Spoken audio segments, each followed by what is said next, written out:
Hello America, this is Keith, your friendly neighborhood technician, coming at you with some more wonderful information. And today we're going to cover, should I or can I clean my ice maker? The quick and easy answer is no. Okay, and I'll explain to you why. Can you do it? Yes. Should you do it? That's going to be up to you. And how hard is your water, how soft is your water, there's a lot of things to go into that. But let me explain why I don't think you should. It's almost easier to replace it and then clean it, and I'll explain to you why. Okay, first of all, this is your ice maker. Okay, it's in your freezer. Okay, to clean that, it's going to take you anywhere from 20 to 30 minutes to clean it correctly if you can, which means your freezer is going to have to be open for 20 to 30 minutes, which means everything in here is now going to get really, really warm. Okay, then you're gonna have to close it, then you're gonna let it sit for about 12 to 24 hours to get back to temperature correctly, which if you have anything that's temperature sensitive is not gonna be good for it. Now if you have a spare freezer, yes, you can take stuff out, put it in your spare freezer to do this, because right now I've got to get in here, and this is gonna be a little fun to see, is I need to clean the inside of my ice maker. And if you look in here, there is not any real easy access in there. Okay, now there are ways of cleaning it, and we'll somewhat go over those, but what I want to show you is, now that you've seen roughly where it's at, let's show you what it looks like. If you look at this one, you can see all this white residue buildup. That's hard water. Okay, now you ask yourself, can I clean this? Do you have a very small brush, and do you have a whole lot of time? Because you can try and get a brush in there, and you can try and, get in here, but if you look, I can't really get in there very well to do much of anything with my fingers. Okay, now you can disassemble this, but the odds of you getting it back together correctly aren't really good. Okay, now if you've done this before, or you're a mechanic and you're very good with tools, yes, you can do this. You're going to spend probably an hour or two taking this apart to clean it. Now another way would be to, you've heard of like CLR, calcium lime and rust, things along those lines, that you can pour in here, let it sit, and then rinse it out. You're going to want to rinse it out 3 or 4 times, because anything you leave in here is now going to be on your ice cubes. Okay, it's going to take several rotations before that ice, I would think, would be safe to drink or use. Okay, or you're going to rinse it out. You're putting harsh chemicals on something that you're going to put in your beverage to drink. I wouldn't recommend it. Yes, there are chemicals that you can dip your faucet in, and that will clean the hard water off, clean the little screens in there.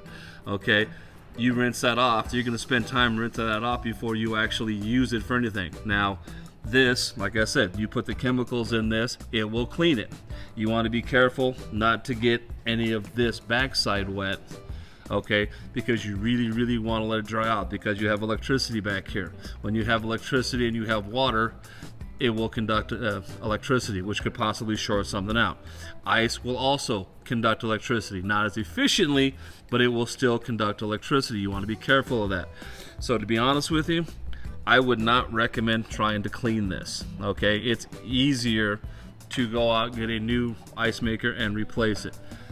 I wouldn't recommend that either. My best recommendation is, if you have a fridge and you have hard water, is go get a inline water filter that you can put between the house and the machine that will actually soften the water, so you don't get all of this white buildup, which is hard water. It's not wise to try and clean this. Like I said, you can do it. There's 1,000 videos out there of how to take your ice maker apart, how to mess with it, and then how to put it together. Okay, I wouldn't recommend it. That's just me personally, but at the same token, if you want to, you can, and there are videos out there to show you how to do it. Taking these things apart and putting them back together again is not a fun process. It's a lot easier to undo 2 to 3 screws and a plug, take it out, throw it away, put a new one in. Is a lot easier. Most people can do that. There's a million videos out there on how to install ice maker. We've got them on our site. It's not rocket science. You can do this with it if you know how to use a screwdriver. This is a top mount. This is actually relatively reasonably accessible. You start getting into side mounts or side by sides, or you get bottom freezers, it's a whole lot less fun to get to. And we'll look at a couple of those, and I'll give you a couple of examples of what I'm talking about. The undersides and the small side by sides, they're not fun to get to. This is a French door. You're not getting into that. Okay, you're not going to get into that to take that apart. That is a serious process. It's not worth even thinking about trying. Okay. This is another example if you're not going to want to do these things, because honestly, you can't get to them. That's not true. You can, but you shouldn't. Okay, here's your ice bin. Your ice goes in there. Your ice maker is up back in there. You're not going to get to that. Okay, I come out, I take the whole thing apart, I put a brand new one in there. Okay, this is another example of you're not going to want to do this because there's a whole lot of stupid involved. If you look in here, you got to look way back in here. Your ice maker is way back in there. A lot of these higher end fridges, they're not easily accessible. They're not easily to get to. Now I can, because I do this. This is a different example of a fridge you're probably not going to want to mess with your ice maker. Okay, this is your ice maker. Y'all know about this. Y'all know about doing this. Your ice maker is actually up under here. You got to remove all of this. There's a good chance you're going to break something doing that, which means you're going to call someone out. You're going to spend a lot more money than it's worth. Okay, that's what I'm saying. A lot of these are not accessible to get to. You probably don't want to mess with them, and I wouldn't recommend messing with them. Okay, if you want it that badly, call a technician out. They can quote you on a new ice maker. It's probably going to be a couple $100, but if it's that concerning, it's something you want to think about. I would not recommend you doing this by yourself. I'm not saying you can't do it. I'm not saying you shouldn't do it.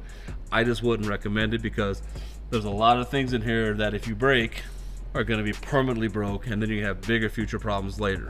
I'm sorry if I bursted your bubble. This is just my personal opinion. It's better to buy a new one and replace it than it would be to try and clean this out if you have no clue what you're doing, or if you have a small clue. That's my best advice for you. Thank you for watching this YouTube channel, and don't come back for some more wonderful information, and don't forget to subscribe, and you folks have a wonderful week.